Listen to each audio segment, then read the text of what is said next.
Hello everyone, and welcome to another video where we are going to discuss or make a small review about this book, The Lady of the Lake, from Andrzej Sapkowski. The last one of the Witcher saga that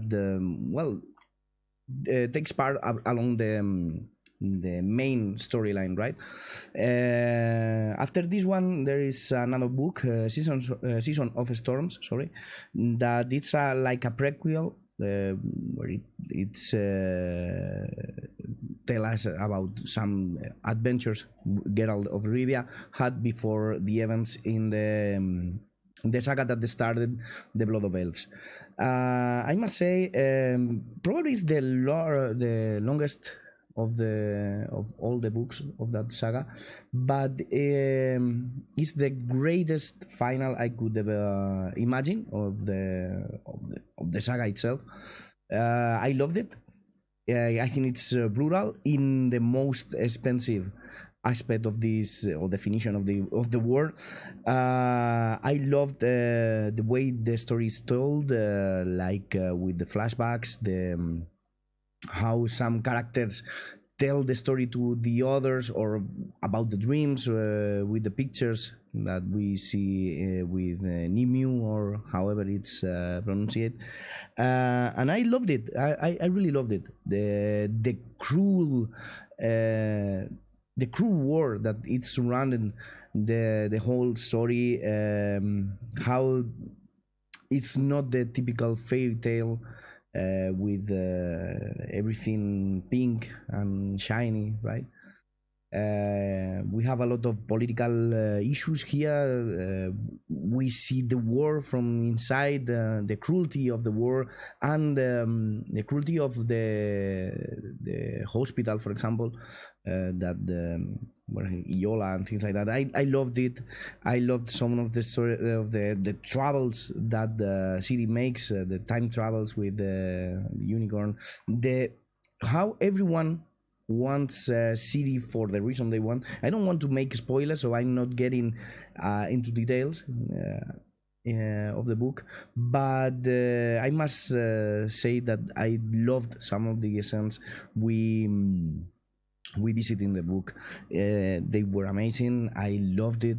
For example, when in the arc story of Jer, I think it's pronounced it, when some deserters from the army, or people that just stole the army outfit and went to the halfling farm, that descent is perfect. I'm not going to into detail, but because I don't want to make a spoiler. But if you have read the book, you know exactly what essence scene. Sorry, I'm saying essence is a scene, right?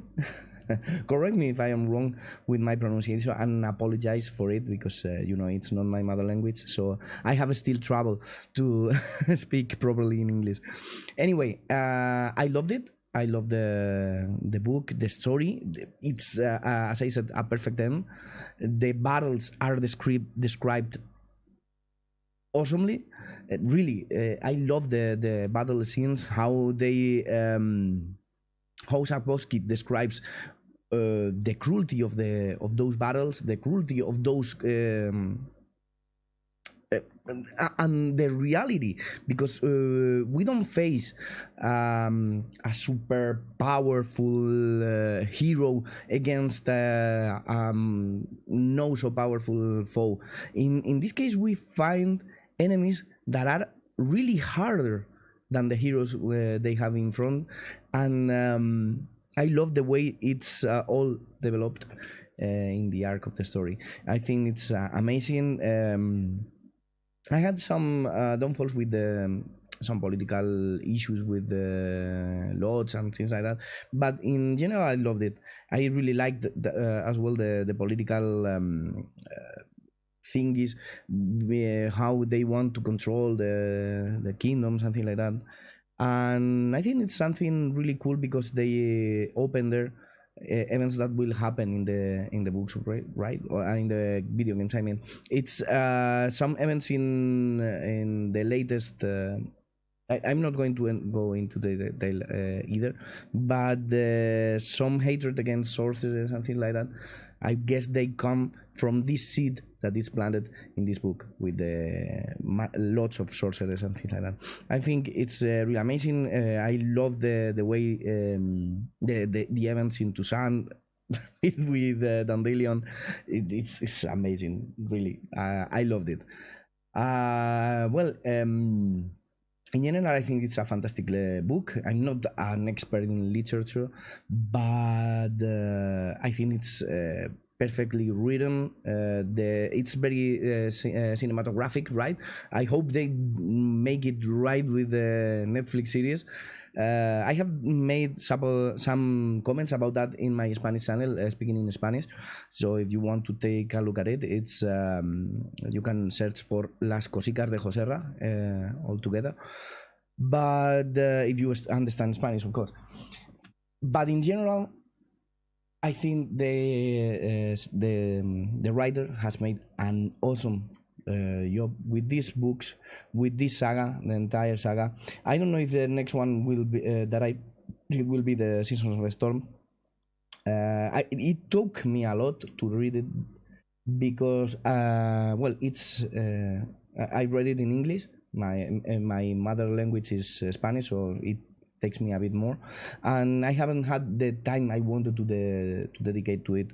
And sometimes with all those flashbacks, those really quick changes of scenes, I had to go back a bit. If I haven't read anything in 1 week of the book, I had to reread what happened before to put me in situation, because it's really easy to lose you in this book.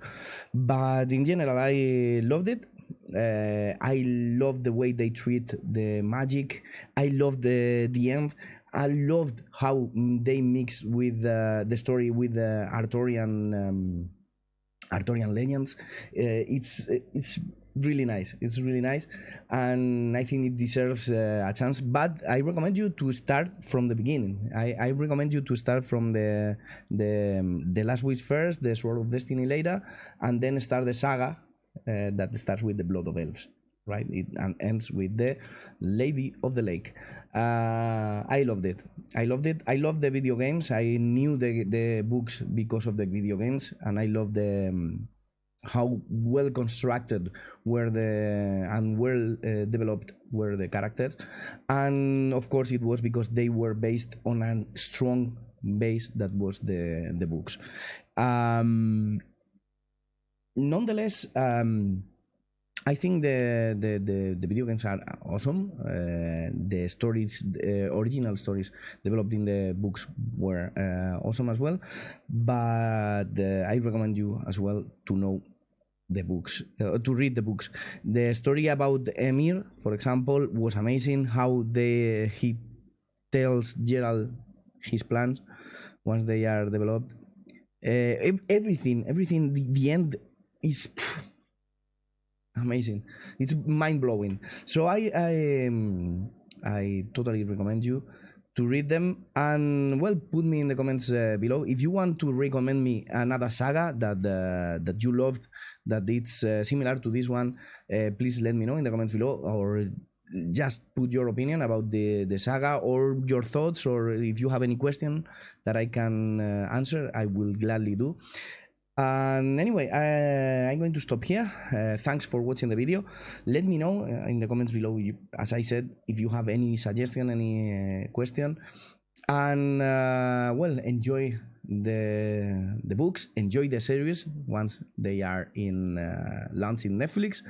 And see you, of course, if you want, in the next video, in the next live stream, whatever. You are always welcome. See you. Have a nice day. Bye bye.